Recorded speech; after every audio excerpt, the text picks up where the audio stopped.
Hello, and welcome to Breast Cancer Conversations, a podcast brought to you by survivingbreastcancer.org. I'm Laura Carfang, breast cancer survivor and founder of survivingbreastcancer.org, a nonprofit organization providing community, education, and resources to empower those diagnosed with breast cancer and their caregivers from day one and beyond. Hello, my friends, and thanks again for being here today.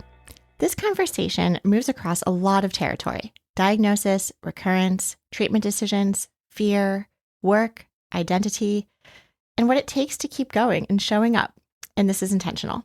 Because survivorship isn't linear. It doesn't follow a neat outline. It's layered, messy, and deeply human. And especially when cancer comes back, it asks us to live, work, and make decisions without ever really feeling done. This episode isn't about one moment or one decision. It's about what it's like to keep showing up for yourself after a breast cancer diagnosis, especially when the ground keeps shifting. My guest today is Teresa Baglietto, and she understands this quite deeply. Teresa is a 4-time cancer survivor, author of The Ripple Effect, and host of the In Shock podcast. For more than 25 years, she has built a successful career in tech sales while navigating not only cancer, but other life-altering experiences, including stroke, brain aneurysm, financial setbacks, a divorce, and a near-death childbirth experience. Through it all, Teresa has become a powerful storyteller and speaker, helping people make sense of the moments that shake us and remind us that strength isn't something we're born with. It's something we build. In this episode, Teresa and I talk honestly about breast cancer recurrence after having a mastectomy, fear of what comes next, and how to keep moving forward when certainty is no longer available, but life still is. Welcome to the conversation. I'm excited to be on the show. It's a real honor to be joining a show like yours with so many people that have been affected by breast cancer. I'm a 4-time cancer survivor. As you mentioned, I'm an author. I'm new to the marketplace. My book was released on December 1st. It's called The Ripple Effect. Thanks. And I also work a full-time job in corporate America and do a lot of other things in between, depending on what kind of crosses my path. But that's a little bit about who I am and my background. Thank you for sharing that. How do we balance cancer and career? Yeah. So let's see, where do we begin the journey? It was 2013 when I was diagnosed, but I'm going to back up just a little bit because it was really in 2012, around the holidays, when I started to notice my left breast was much bigger than my right breast. And I was in my mid-40s and I thought, maybe this is what menopause looks like. I have no idea. I'm just going to kind of keep going with it. I had an appointment with my OBGYN set for January. I was traveling a ton for my job at the time. I came very close to canceling that appointment because of the sheer volume of traveling that I was doing. And my doctor was in a town about 2 hours away. And so thinking of making that drive on top of just being burnt out, I thought, I don't really need to go to the doctor. This is an annual exam. At that time, they were doing annual exams. So I started to examine my own breast and I felt a block of cement in my breast. And I thought, am I imagining this? Is this a cyst? I've had, cystic breast. I've never felt anything quite this hard. So I started to ask some of my girlfriends, can you check this out? Are you feeling what I'm feeling? Or am I just so burnt out that I'm imagining this? And everybody was like, oh my God. And it got to a point where at Christmas parties, friends, girlfriends were coming up because at that point it was like, what is this?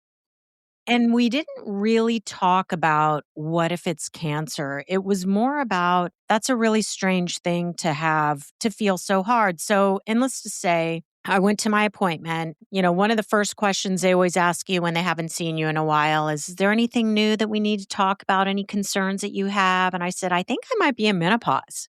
And he said, why do you think that? And I said, well, look at my breasts. This one's so much bigger. And he said, I see that. Why don't we go ahead and do a quick exam? And he also delivered my boys. And so I saw his face change immediately. And I said, is this something we need to be concerned about? He said, is something we need to have checked out. And so this is when he was doing like a physical exam of your breast and felt that cement piece. Exactly. Okay. And he said, you should probably go down to radiology and ask for an MRI or, my God, what are they called? How come I can't think of it right now? Like the mammograms A or ultrasounds? mammogram, right. When was the last time you had one? And I said, well, I was supposed to have one a year ago. I blew it off.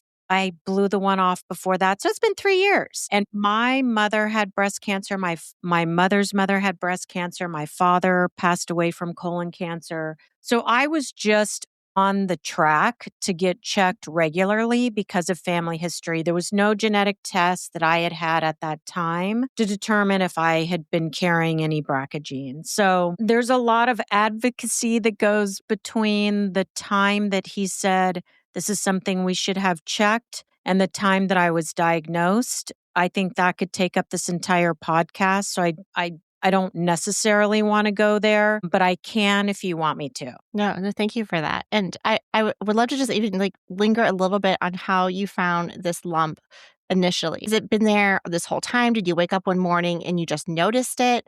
Or was it because your body was changing? If memory serves me right, it did feel like it showed up suddenly, but I was kind of keeping my own eye on it, right? Because it was probably November-ish when I started to notice the change in the size of my left breast versus my right breast. And it was really December when it was confirmed by friends, like, yeah, there is something in there. And that time, and I heard this on one of your podcasts too, people weren't talking about what does cancer feel like. And nobody was ever saying it feels like it's a solid block of cement. People would say, oh, it's a lump in your breast. Well, can you define what lump is? Because nobody had really talked about what does a lump feel like or what does that actually mean? And so that's why I think none of us went to, this must be cancer. If my friends thought it, they never said it out loud. But it was, take a good knock on a door, a desk, a wall, the ground, cement.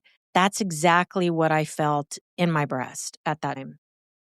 So, I went in for the mammogram. She had said, do you see what we see on the screen? Or do you feel what we see on the screen? And I said, yes, I do feel what you are seeing on the screen. So she left the room. They immediately took me into the ultrasound room. The room was very dark. It was a colorful ultrasound. I was looking at the screen and saw all kinds of colors. It looked like, some psychedelic scene that I was looking at. She disappeared and came back with doctor. And the doctor looked at it. Nobody was saying any words, but I thought something's going on here. Again, I'm not sure what's going on, but something's going on. And she said, we want to do a biopsy today. And that's when my heart rate started to speed up a little bit. She said, we're going to give you a couple of hours. I see that you have a friend with you in the waiting room. I would recommend going and having lunch. And by the time you're done and come back, we'll be ready for you. And you may want to have like a little glass of wine. And I thought, okay, I have a feeling I know what's up. No one's going to say it because they can at this point, right? No, they can't. No. And I didn't even have the nerve to say, what do we think it is? Instead, it was, yep, I'm going to follow your orders. I'm grabbing my girlfriend. And I was kind of shaking uncontrollably because I guess I was in shock over How did you know to something. bring a girlfriend with you to your appointment in the first place? It's just something that I wanted to do. A lot of it had to do with the advocacy piece, really get into the details around. It was like, I need somebody by my side to march with me through this. So if there's going to be any battles, I've got somebody to help me with this battle because none of this was really scheduled at that time. They were trying to do the free willy, like, yeah, you just show up and you can walk in and you can get a mammogram, no problem. Mhm. And that actually wasn't the truth. I had a lot of bumps in the road to get to that day where I actually was able to have the mammogram. So we left the hospital. I was starting to cry just because I felt like, I think I know what they're going to say. So we get to the restaurant, we belly up at the bar, and I have zero appetite in anticipation of what's coming. We had our liquid lunch with a brief salad to go with it and headed back to the hospital. They were ready for me to go. Massive TV screen on the wall so I could see everything, and I'm not afraid of needles. The needle was quite long for the biopsy. I watched everything happen, and I could see where they were taking a little bite out of this tumor. And they said, we'll call you in a couple of days. And they had a lot of female nurses in the room at that time. That also felt like an indication that there's something serious going on. There might be some student nurses in here, and this is an opportunity for them to see this is what breast cancer looks like. Again, I asked no questions. I think I was in a little bit of denial and hope that whatever this is, maybe it's not what we think it is. But sure enough, bright and early the next morning, and remember, well, you probably won't remember because we haven't talked about it. This was my second cancer diagnosis. I had had lip cancer before. So this phone call was all too familiar. Hi, is this a good time for you? Are you alone? Is there anybody around? And I thought, oh my God, just cut to Gosh. chase. I already know what's going on. And when they tell you you have cancer, and I've been told 4 times, you're in shock. You cannot hear anything after that. Sure, there was words of, there's some phone calls that are going to come in, but your mind has traveled somewhere else. You're numb, you're paralyzed. All you're thinking about is, I'm going to have to start planning my funeral. Because this was also during a time in 2013 when people weren't surviving cancer as much as they are today. And people are actually living with terminal cancer now. So I was scared shitless when that news came because I had 3 little boys and I was a Wow. divorced mom. And so I thought, oh my God. So much going through your mind, and your story resonates so deeply with me. I had a very similar experience in 2016. Again, had to advocate a whole story. We can have a whole separate podcast about that, maybe over We'll do that drinks. over coffee. Yeah, exactly. But the same thing, they actually rushed me in for my mammogram the same day. I noticed actually dimpling was the symptom that I saw. I saw that one breast was shrinking and that there was dimpling happening. Interesting. I was very active at the time, worked out all the time. I'm like in the gym, doing my weights and, all the great things and wearing tight fitting clothes. And I literally was like at the gym, I was like, my pectoral muscles aren't developing at the same rate. Like, things are just looking a little different. And same, I told my husband and my boyfriend at the time, my husband now, but it was like, do you see this? Do I see this? Like, am I making things up? Like, is it a shadow? Like, who knows what dimpling is, right? Like, breasts just look different sometimes. And so Yeah. breast cancer was not part of my vocabulary. It was not on my mind. It's not something I quickly thought was going to happen. So similarly, it sounds like, we're just going through what our doctors are telling us to do. And I remember telling my employer, okay, I have a mammogram. I have my first mammogram because I was diagnosed under 40. So I'm like, oh, big day for me. Like, I have my first mammogram today, but I'll be in by 10:30, 11 o'clock at the latest, right? Yeah. And I had the mammogram, and then they asked me, and I went by myself because I was like, I literally thought this was going to rule out cancer. Maybe something's in my head. I don't know what's going on. So I went by myself. Then they said, what's your day like? We would love to squeeze you in during lunch and do a biopsy. And that's when I called my husband and was like, I'm going to cancel work. I'm going to take a sick day. And can you get down here because they want to do a biopsy? And that's when things started to feel very real. I remember having to sign my life away. I'm like, in case there's a punctured lung. And I'm like, whoa, whoa, whoa. Scary.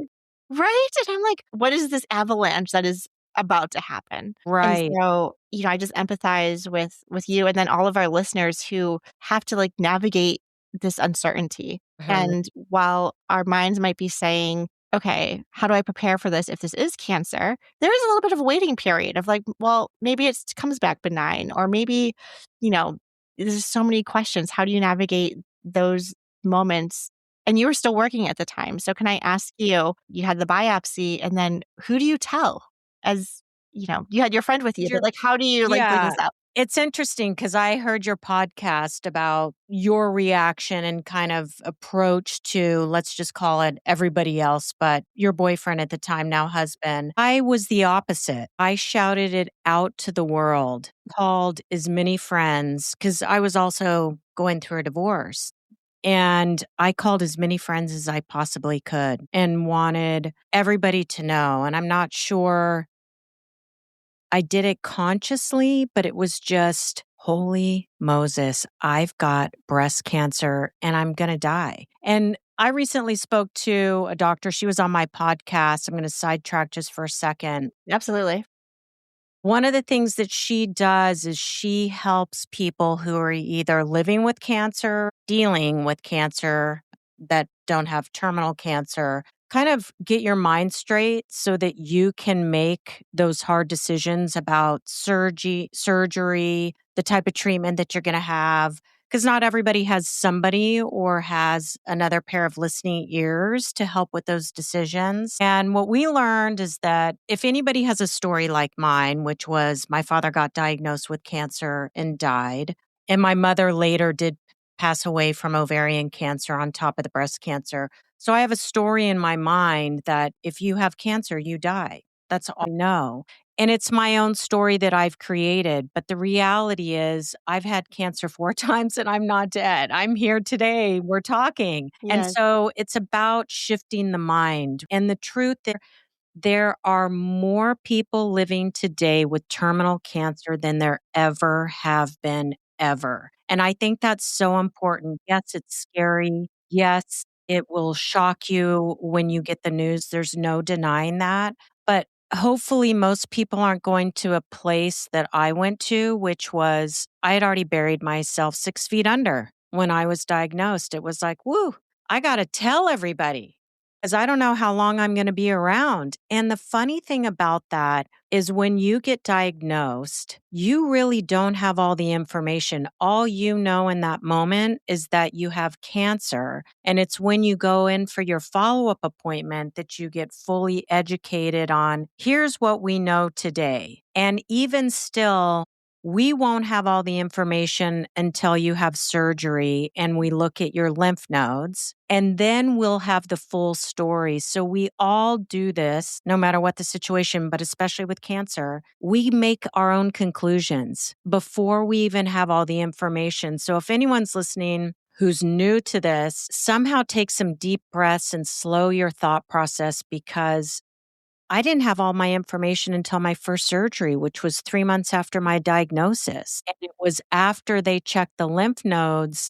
and I woke up from surgery that we learned it wasn't as extensive as they thought, but I was stage 3. So it's so important to try and not get ahead of ourselves, right? Which is so hard. I think that's a human instinct, Yeah. maybe even a coping mechanism. I'm so glad you're bringing this up because we're clamoring for information. Right. Yeah. And I brought many friends with me to my appointments, again, because I didn't have a husband at the time. I just thought, I'm not going to be able to hear everything that they say. Some appointments, I had a notebook with me and was taking notes. I think that's super important. But when you're the patient and you're ingesting all this information, you could potentially miss something because either you're writing it down or you have a moment of maybe a mini tremor shock where you kind of miss what they said because you're thinking about the last thing that they said. So it was so helpful to have friends come, and it wasn't always the same friends. So I had a variety of listening great. ears, but it was huge to have that support system along the way. Yeah. Can I jump ahead? You had breast cancer and then you got diagnosed 2 more times. What was the sequence of the next diagnoses? The next diagnosis was a recurrence. And here's what's shocking about that is when they sit down with you, when I had my first diagnosis and they give you the options, you could have a lumpectomy, you could do a bilateral mastectomy, which is removing both breasts. You could take fat from your back. All these things. And you're sitting there going, I don't really know what to do. My grandmother took one breast off. My mother took, only a bite out of hers. And they said, with your history, we recommend a bilateral mastectomy. And I thought, God, that sounds so archaic. Isn't there something else? You would think we're past tearing our breasts off, right? That's what my reaction was at the time. And I decided to go the extreme route. They said the chances of recurrence are much slimmer if you do that. And if there was a reoccurrence, it might come into the other breast. Just because we've operated on this one doesn't mean it's not going to jump over to the other side. So I thought, you know what? Let's just go all out. I don't want to deal with this ever again. And so here it was, 2018. I'm from California. I was in California at the time. And I was taking my pajamas off and I felt a lump. And I've got implants in my breasts now, right? I don't have any of my own breasts left from that surgery. And I was like, oh God, what is that? Again, walked in the kitchen, asked my girlfriend, do you feel what I feel? Yes, I feel what you feel. So I got in touch with, because my surgery was all in California at that time. Okay. I'd created a friendship with my breast surgeon. So I called her and I was living on the East Coast at the time and said, I just felt this thing. It doesn't feel like a rock. Maybe it does. I don't know, but I felt this thing and I don't know what it is. And she said, sometimes the breast implants can create these, she had a word for it, things. I would go get checked. So again, here we are. Normally, a mammogram's not going to be the right path when you've had both your breasts removed. But this doctor at the time said, I still want to try it with you and see what we can see. It's the best way for us to see if you have a recurrence. If it doesn't work, we'll try ultrasound, we'll try MRI, blah, blah, blah. So lo and behold, boom. He said, yep, we see what you feel. We're going to have to do a biopsy On the mammogram. on the mammogram. So they Wow. did the And where did you feel biopsy it? Did you feel it in your, like not in your on lymph the nodes, out. but still on the breast, like still on like the Yeah, it's tissue? still on, it's on the Yeah. implant at this point, right? Yeah. And so we went from mammogram to biopsy. It was like, man, do I know this walk? I have been down this walk. And for some reason, it was scarier. Maybe because, we all have chances to reflect. I may have thought this is really it, gets it a second time and makes it through. And maybe it's in other places of my body. So I went into a very effed up place. Well, and And especially thinking the about your timeline too between 2013 and 2018, I think a lot of us hold on to some of these milestones of getting to like a 3-year mark or a 5-year mark, et cetera. You're staying attuned with your body and this all happens again. It all happens again. So they confirmed it was cancer. Now I'm in the Boston area. So I go straight to Mass General Hospital and I bring a giant book of all my past history with me because now I'm like, no, we're going to get every test under the sun. I want to know if it's anywhere else. Like, I am not going to do this again. This is the last time. Please make this the last time, right? I have paid the piper. And my boyfriend was like, you kind of need to just go in and take it easy because you've got your guns loaded and let's just hear what they have to say. Maybe they're going to come at this very differently. And they did. She was lovely. She held my hand the whole time. I think I was so fired up. I couldn't be emotional and cry. And they ran every test under the sun without me asking. So I felt like I had hands. I had another surgery, and what they call it is excising because I didn't have any breast tissue. What are you really going to take out, right? Sure, there's always a little bit of breast tissue left. They can never scrape it all off the skin. So the excising is just removing the tumor and all the margins around it. But it was all over my chest wall. And so I had radiation for 3 months. We moved to Boston, lived there for 3 months. I went in for treatment 5 to 6 days a week. I thought I got off the hook because I don't have to have chemo. And it was brutal. There was no off the hook. Destroyed me physically and mentally. And that's because of the length of time that I had to go in for it. But it was just a very different experience. And at the end of it, almost to kind of where you were going with your story is, all right, this is the last treatment. You're done. You're no longer in our care. And tell me if you agree with this, but you spend a lot of time with your doctors. You get to know them. They almost become your friends through this entire process to a degree. You're not doing anything with them necessarily or having wine or conversations with them, but you're seeing them on a very regular basis. And all of a sudden, the reality of you're done. Who's going to take care of you? Who's going to make sure you don't have cancer anymore? Where's the treatment going? So I fell apart and she rolled up her chair and said, I need to spend some time with you. What's going on here? So lo and behold, it was, I'm afraid I'm going to get it again Of because course. now A very treatment's real, over. rational fear. I Right. mean, Like you almost feel like you need to actively be doing something to prevent it in mhm. order to feel like you're being productive against preventing cancer. And so she said, I want you to go and celebrate that you do not have cancer any longer. It's gone. and I want you to go celebrate with your friends and go do something you've never done before. It can be a vacation. It could be you and your significant other, you and your friends, but do something besides a dinner. So we went to wine country with a bunch of friends and had the most emotional celebration. It was absolutely beautiful. We all toasted, this is it. It's never going to happen again. And, knock on my desk. I'm 6 years out now from that diagnosis, and I feel like we took care of it. More Yeah. confident now than before, but like you, every appointment that I go in for, no matter what it is, oh, I have this weird cough. Oh my God, I have lung cancer. Right? Completely. How does your mind not go there? We've been like hardwired. Right. So, in terms of context, so the first time when you got diagnosed, you just had surgery. You did not have radiation or chemotherapy.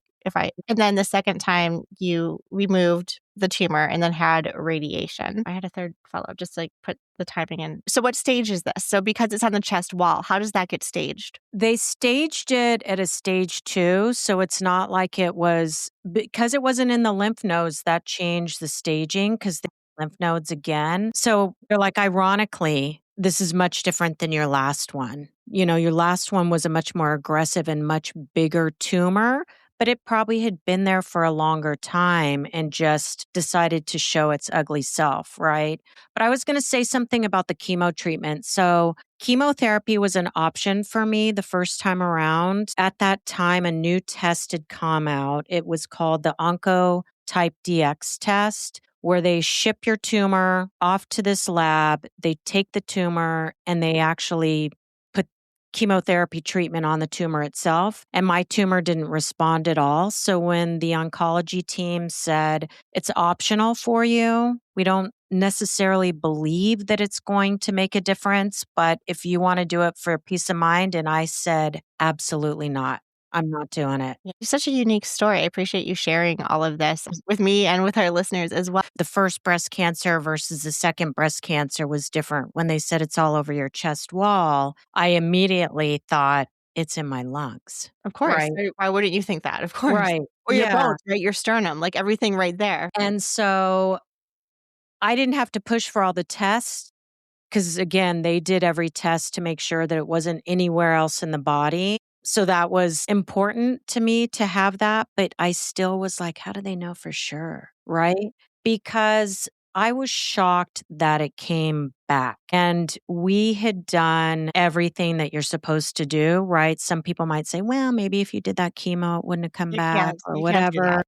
No, what I if? went on tamoxifen, and that is a very different podcast and a story in itself. But I was on tamoxifen for a period of time, not the entire time. And I'm no longer taking that. I had an allergic reaction. Mm, I had 3 strokes on it, wow. and I had a craniotomy for 2 brain aneurysms. So in my medical file, I'm very allergic to tamoxifen. And I just decided personally for myself, I am an advocate of taking traditional treatment courses when you have cancer, but integrating that with some other things, which I've heard you talk about before too. Absolutely. And I did that as well. But because I felt like, oh my God, this treatment is now trying to kill me, and I'm trying to stay alive after tearing off my breasts. And I just decided, and my doctor didn't agree with me for a very long time, I'm not going to take a drug because I don't want that to be the thing that takes my life.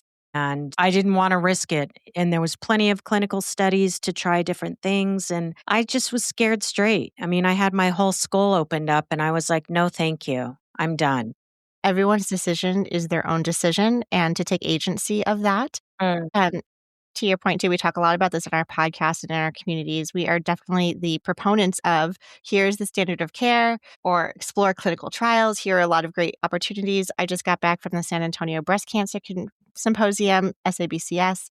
I literally was talking to my new oncologist today and was like, they are releasing data that these new drugs are better than the drugs I was on. Like, Believe that. better than the aromatase inhibitors, better than tamoxifen. Like, give me that now. I know.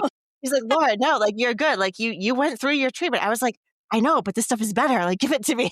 Yeah, He's like, you're exactly. crazy. Like, absolutely not. No.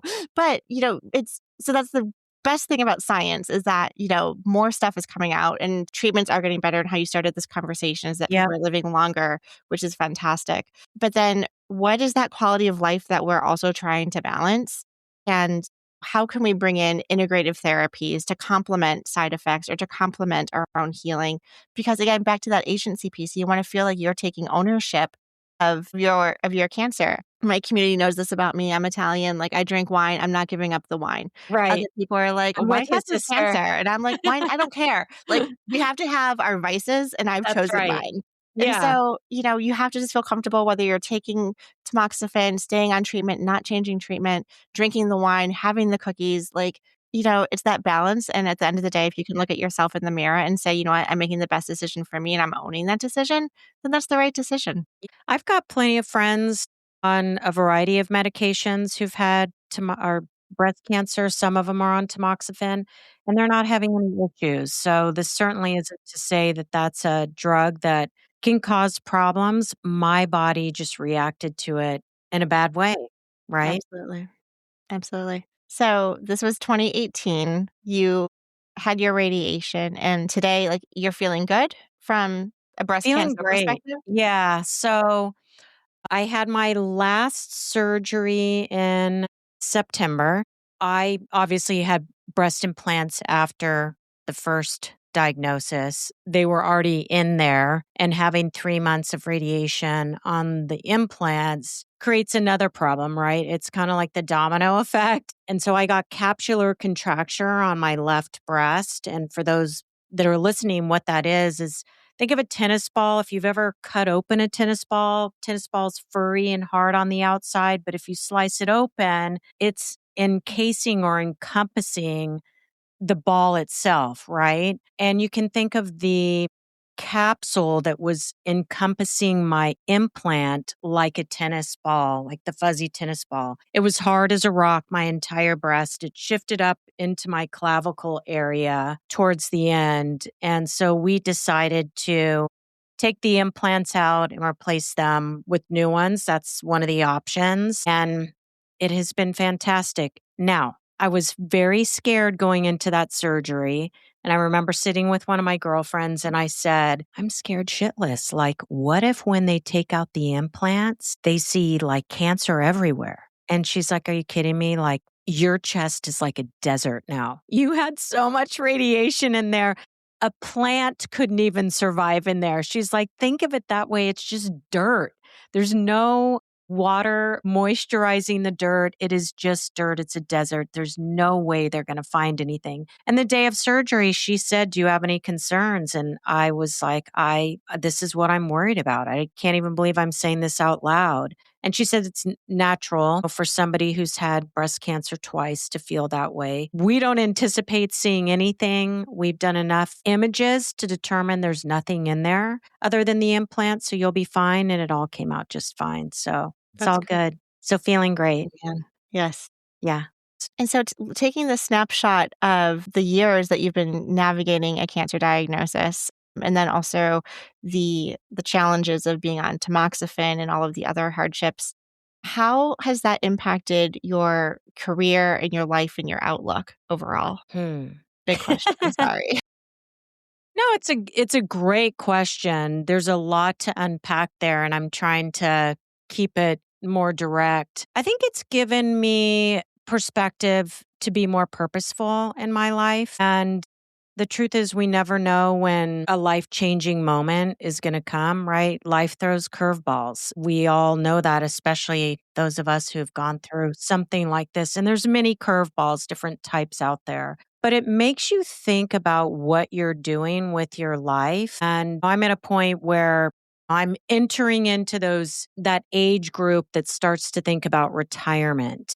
And that sounds lovely, but it's not something I'm interested in. And so, kind of what you were talking about in the beginning of this podcast is, what's next? And I think you and I both have taken something that was life changing, but shocking to us, right? That's being diagnosed with cancer and turning it into something purposeful. We have these podcasts. I've written a book. I've, made some other changes in my life. And the what's next for me is really this brand that I'm trying to build. It's still evolving. I'm still trying to figure it out, but it's to bring something to people that gives them some education, especially for listeners who may be going through something that you and I've been through or just starting their journey. And more importantly, inspiring people with these stories because it is very scary. And I think what we don't talk about is, well, what actually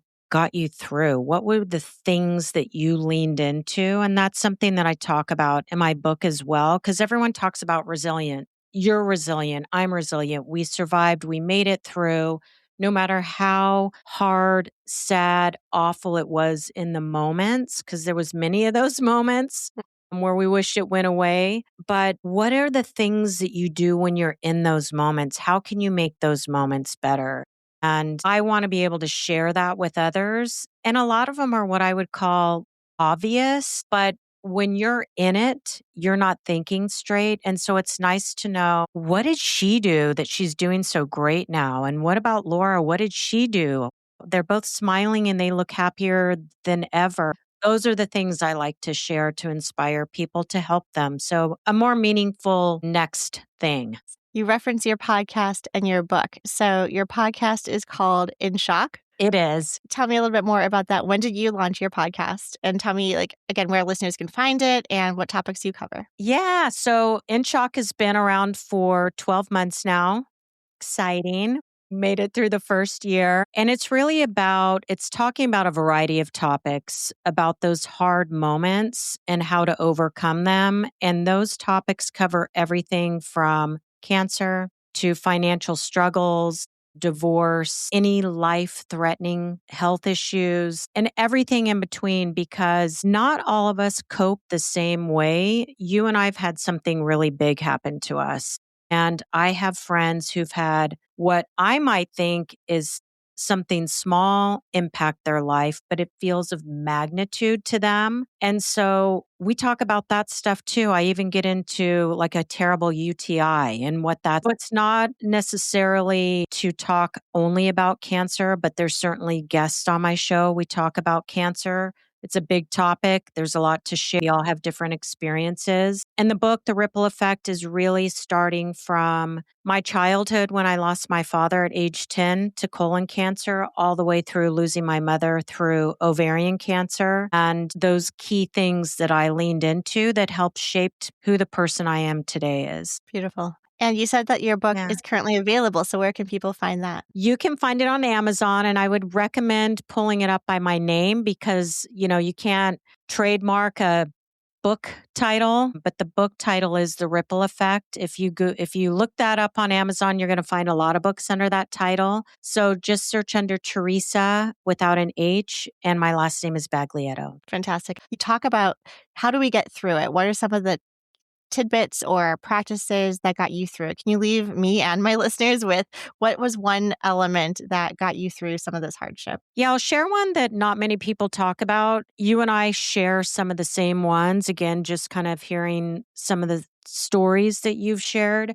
I think having a plan makes a huge difference. And let's give an example. So I was diagnosed with breast cancer the first time in 2012, and it was a 12-month journey to the very end of my last surgery. If I didn't have something that I hadn't written down showing me the path forward, that may have changed my optimism and the way that I felt about the diagnosis itself. It's almost like a distraction, but it's not meant to be a distraction. Instead, it's have a plan, right? And as part of my career in corporate America, we always work with plans and we work backwards. So backwards would be, all right, my last surgery is in January. December. You're sitting with your doctor in January. What are all the things that I have to go through, doctor, to get to December? Because they don't share that with you. They might say, No, okay. it's like day by day, right? It's like the next 24 hours. How do I get through the next 24 Exactly. hours? Yeah. And when she told me all of that, I was in shock because I thought, oh my God, it's going to be 12 months before I'm done with this. So there was a little bit of maybe, little depression at that point because it Course. felt like forever. But once I put it down on paper, it was like, and don't take this the wrong way because it's not the same, but when you have something to look forward to, like a vacation, you've planned it, it's out there, it's out there and you're excited. This is just something that is planned, it's out there, when the end is coming, and it can make such a big difference on the way that you think about it. Yes. Okay, what do I have to do in the next week? What do I have to do in the next, month or a couple of months? How can I feel my healthiest, cancer aside, going into my surgery so that I have the best chance of recovery afterwards? Yeah, That plan is really important. it really is. Yeah, I love that.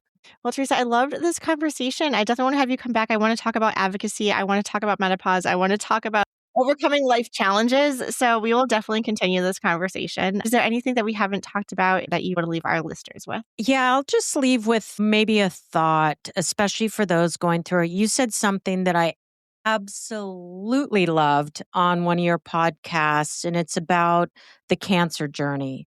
And not everybody is going to join us on the journey. Maybe some of your best friends don't join you on that journey. And we shouldn't take that personally. Some people just don't know how to be there for you during certain moments in your life, even though it might feel like this could be it for me. You should be here. Be kind to yourself, be kind to your friends, because other people that you don't even know are going to come forward and likely turn into one of your best friends, if not many of your best friends, through this entire journey. Because you said it as well, Laura.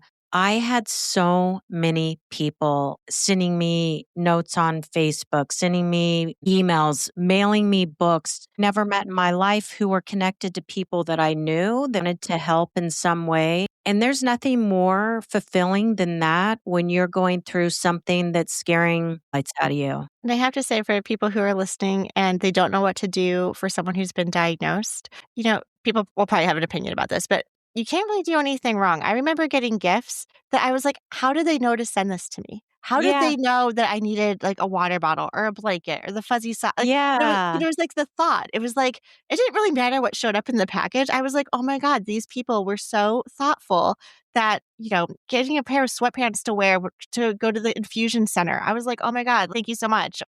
Right, exactly. I got a little magic wand. It's not even something like a charm that you'd wear, but it was a little magic wand to wave in those moments when it got really hard. I was like, this is the cutest thing ever. Yes, So that's a valid point. I love that. absolutely. Teresa, this has been such a fun conversation. Thank you for taking the time to share your story and going really in-depth questions that I was asking, just understanding not only how the science of medicine has changed since you and I both have been diagnosed in 2012, 2013, 2016, et cetera, how things have changed. And then confronting the fact that we have fear of recurrence, but you are here as a testament to say, yes, it has happened. You've had breast cancer twice, as well as 2 other types of cancers that you've overcome. And you're here to let the world know, not today, life. Yes. Thank you so much for having me. I enjoyed this conversation. You are a doll. And thank you, everyone, for listening to our show. I would like to acknowledge that all of the information on our podcast is from personal experiences and is not a substitute for professional medical advice. You should always contact your medical care team. If you are looking for specific topics or would like to be a guest on our show, please feel free to reach out. My email is laura@survivingbreastcancer.org. Our show is made possible by our nonprofit, survivingbreastcancer.org, and by our incredible donors like yourself. You can hop on over to survivingbreastcancer.org to sign up for our mailing list, make a donation, and explore the 400 plus programs we offer each year at survivingbreastcancer.org/events. Until next time, keep on thriving.